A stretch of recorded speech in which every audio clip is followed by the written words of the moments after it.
década de 60 no Brasil foi marcada por uma grave crise política. A eleição de Jânio Quadros para a presidência da República e sua renúncia 7 meses depois, a crise da posse de João Goulart, a rede da legalidade e a proposta de reformas de base no país foram alguns fatos que serviram de combustível para um país que já estava pegando fogo. Sem que se realize no Brasil as reformas de base reclamadas por toda a nação. De um lado do campo de batalha, as forças que apoiavam as mudanças. Do outro lado, o conservadorismo da direita que tentava impedir o suposto avanço comunista. Atendo ao apelo da Marinha. Venho trazer-lhe a solidariedade que lhe devemos todos e fazer uma suprema advertência ao povo brasileiro. O Brasil está sendo entregue ao domínio comunista. Quem o entrega é o presidente da República. Ele obedece aos comunistas, mas o povo não elegeu os comunistas e não admite que eles governem o Brasil. As lutas de classes chegaram ao limite. E no dia 31 de março de 1964, um golpe militar mergulharia o país no período mais obscuro de sua história. Anos de Chumbo. Uma produção dos alunos da disciplina de Projeto Experimental em Rádio do curso de jornalismo da Unicinos. Primeira parte. O golpe de 64. Apresentação: Lauro Hagler. Atenção, senhores congressistas. Atenção, senhores deputados. Comunico ao Congresso Nacional que o senhor João Goulart deixou, por força dos notórios acontecimentos de que a nação é conhecedora, o governo da República. No dia 31 de março de 1964, eclodiu o movimento militar para derrubar o governo de João Goulart.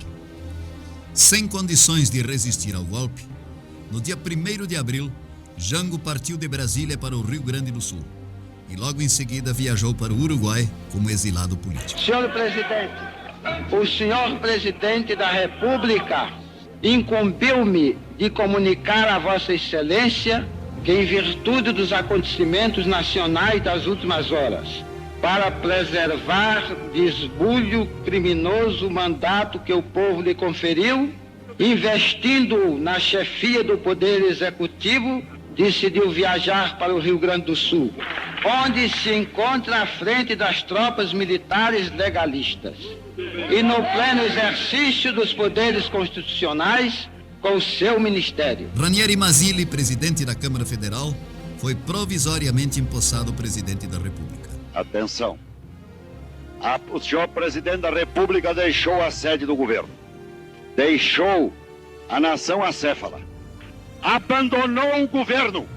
E esta comunicação faço ao Congresso Nacional. Não podemos permitir que o Brasil fique sem governo abandonado. Assim sendo, declaro vaga a presidência da República. E nos termos do artigo 79 da Constituição, declaro presidente da República o presidente da Câmara dos Deputados, Ranieri Mazzilli. O movimento militar de 64 se consolidou com a promulgação do ato institucional e a posse do Marechal Humberto de Alencar Castelo Branco como presidente. O governo será um das leis e das tradições e princípios morais e políticos que refletem a alma brasileira.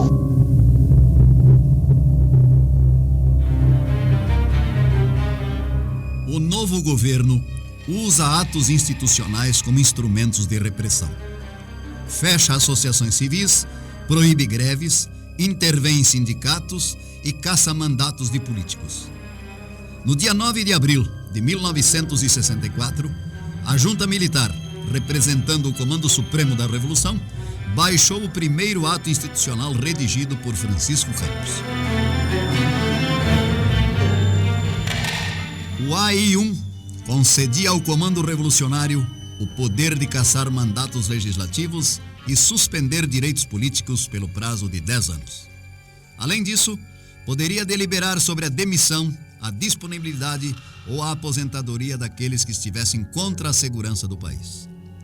O ato determinava ainda que dentro de 2 dias seriam realizadas eleições indiretas para a presidência e vice-presidência da República.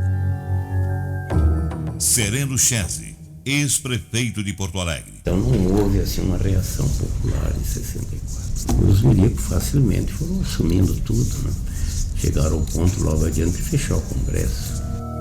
No dia 10 de abril, a junta militar divulgou a primeira lista dos atingidos pelo AI-1. A lista era composta de 102 nomes. Foram cassados os mandatos de 41 deputados federais, 29 líderes sindicais e suspensos os direitos políticos de várias personalidades de destaque na vida nacional. Nessa lista estão incluídos João Goulart, Jânio Quadros, Luiz Carlos Prestes, Miguel Arraes, Leonel Brizola, Osni Duarte Pereira e Celso Furtado. Sereno Chese. O golpe, assim como nós, como o governo constituído, caiu muito fácil e rapidamente. Eles também ganharam tão fácil, tão rapidamente, que também não sabiam o que fazer. Então alguns decretos saíam assim: ficam cassados os mandatos e suspensos os direitos políticos de fulano. Outros saíam só: ficam cassados os mandatos. E no meu caso não, aqui foram 5 prefeitos do Rio Grande do Sul atingidos no mesmo ato. Ficam suspensos os direitos políticos por 10 anos.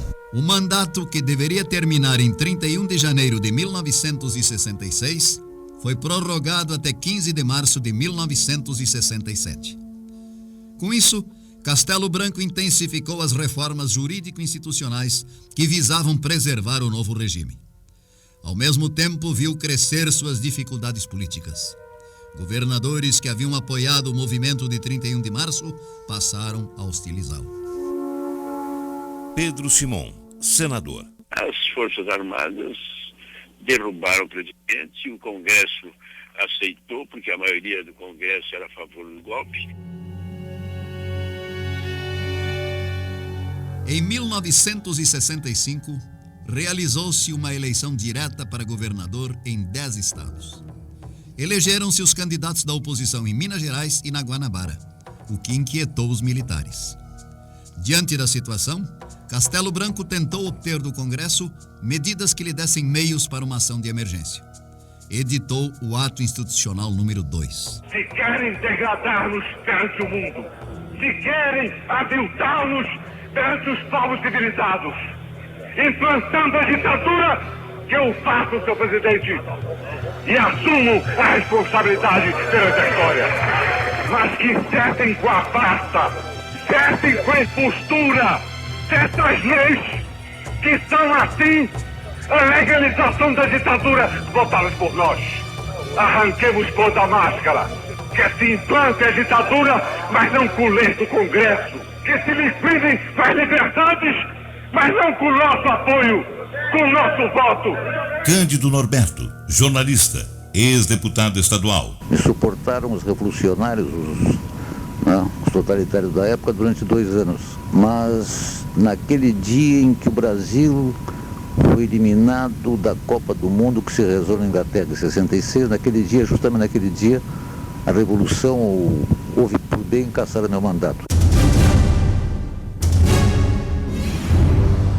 Os partidos políticos são dissolvidos e o executivo ganha poderes para caçar mandatos e decretar o estado de sítio sem prévia autorização do Congresso.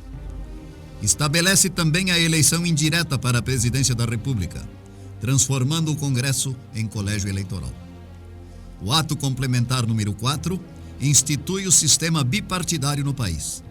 É criada a Aliança Renovadora Nacional, a ARENA, de apoio ao governo e que reúne integrantes da UDN e PDS, enquanto o MDB reúne os oposicionistas. Franklin Martins, jornalista, participou da resistência ao regime. Não havia liberdade de organização partidária, havia apenas 2 partidos instituídos pela própria ditadura. Na época, a Arena e o antigo MDB. O MDB mais tarde veio se transformar num desaguador de todos os movimentos populares, ou seja, a própria luta, a resistência democrática transformou o PMDB num instrumento de luta. Mas, de qualquer forma, o PMDB foi criado sobre a cinza, o MDB e a Arena foram criados sobre a cinza dos partidos políticos até então existentes, como o PTB, Partido Socialista, o DN, PSD, quer dizer, os partidos que haviam se formado a partir do esforço dos políticos interessados em formá-lo. Uma nova Constituição foi elaborada para institucionalizar as reformas de Castelo Branco. O projeto, de autoria do ministro da Justiça Carlos Medeiros Silva, foi aprovado pelo Congresso e entrou em vigor a 15 de março de 1967, no mesmo momento em que Castelo passava o poder ao Marechal Costa e Silva. Prometo manter, defender e cumprir a Constituição, observar as leis, promover o bem geral e sustentar a união, a integridade e a independência do Brasil.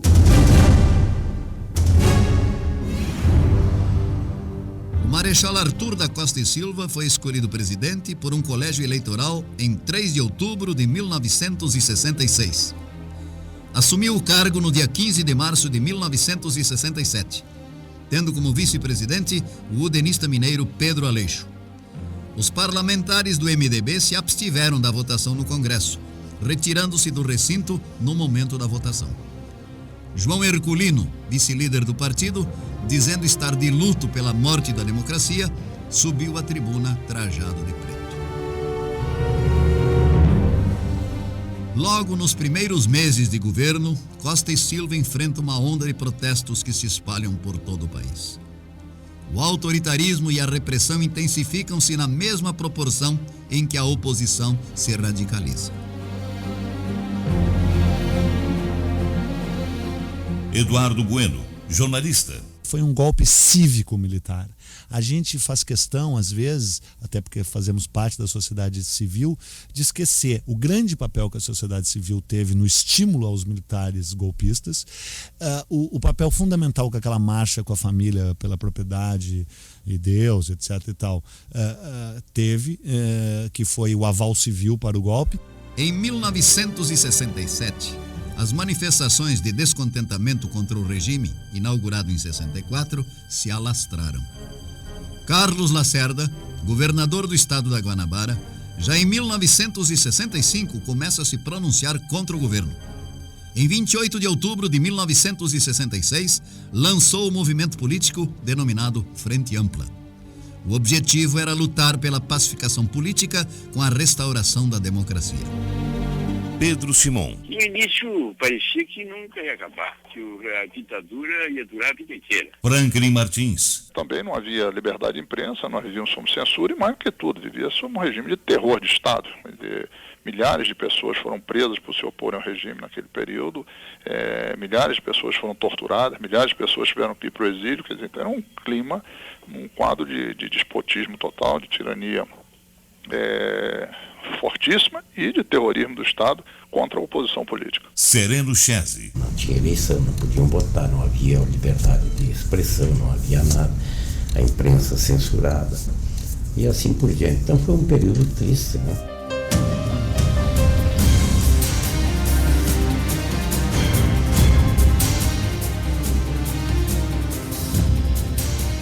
A crise que se abria dentro do bloco governista e as proclamações da Frente Ampla encorajaram os trabalhadores. Desde então ocorreram fortes manifestações contra a política econômica que se vinha implementando. Crescem as manifestações de rua nas principais cidades do país, a maioria delas organizadas por estudantes. O entusiasmo da população aumentou com o sucesso dos comícios. Em pouco tempo, os comícios deram lugar a grandes passeatas.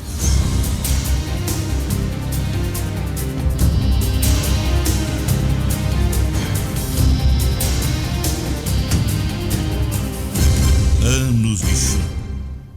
Uma produção dos alunos da disciplina de Projeto Experimental em Rádio do curso de jornalismo da Unicinos.